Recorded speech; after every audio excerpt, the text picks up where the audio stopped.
Foi. Motivation. Surpassement. Fortifiez votre intérieur avec le moment de foi.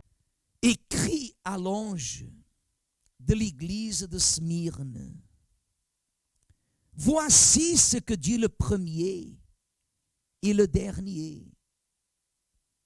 Voici ce que dit le premier et qui d'autre? Et le dernier. Celui qui était mort et qui est revenu à la vie. Je connais ta tribulation et ta pauvreté, bien que tu sois riche, et les calomnies de la part de ceux qui se disent juifs et ne le sont pas, mais qui sont une synagogue de Satan. Ne crains pas ce que tu vas souffrir. Voici, le diable jettera quelques-uns de vous en prison, afin que vous soyez éprouvés, et vous aurez une tribulation de 10 jours. Sois fidèle jusqu'à la mort, et je te donnerai la couronne de vie. Que celui qui a des oreilles entende ce que l'Esprit dit aux églises. Celui qui vaincra n'aura pas à souffrir la seconde mort. Apocalypse 2, versets 8-11. Smyrne était une riche ville portuaire et commerciale d'Asie mineure, actuellement Izmir, la 3e plus grande ville de Turquie. L'église chrétienne qui était là était pauvre et persécutée. La souffrance par le martyre était une caractéristique de cette église. Si je me trompe dans la lecture, faites signe. En effet, son fondateur Polycarpe fut brûlé vif par les persécuteurs de Rome qui n'acceptaient pas le fait que les chrétiens servent le Seigneur Jésus au lieu de César.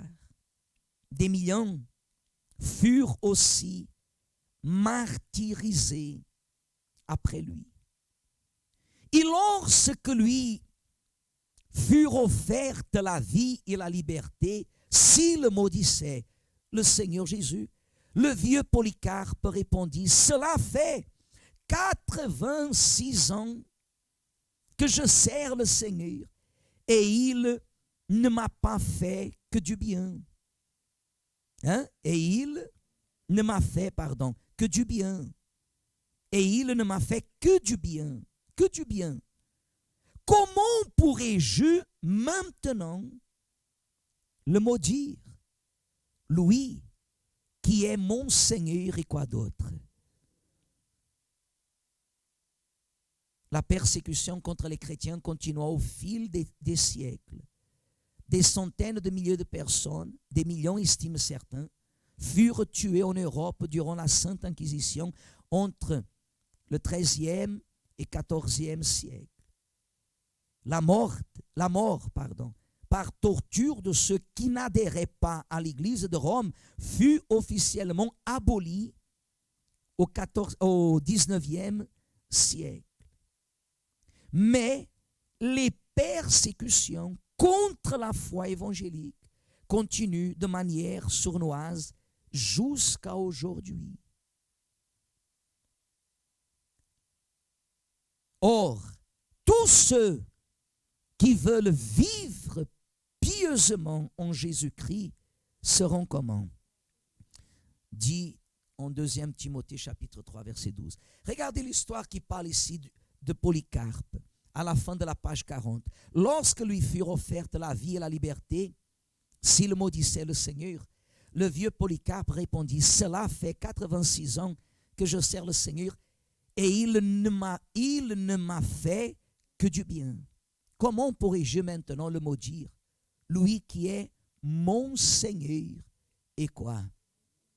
Vous savez qu'est-ce que c'est important que vous appreniez? Vous savez, ce qui est crucial que vous compreniez ici,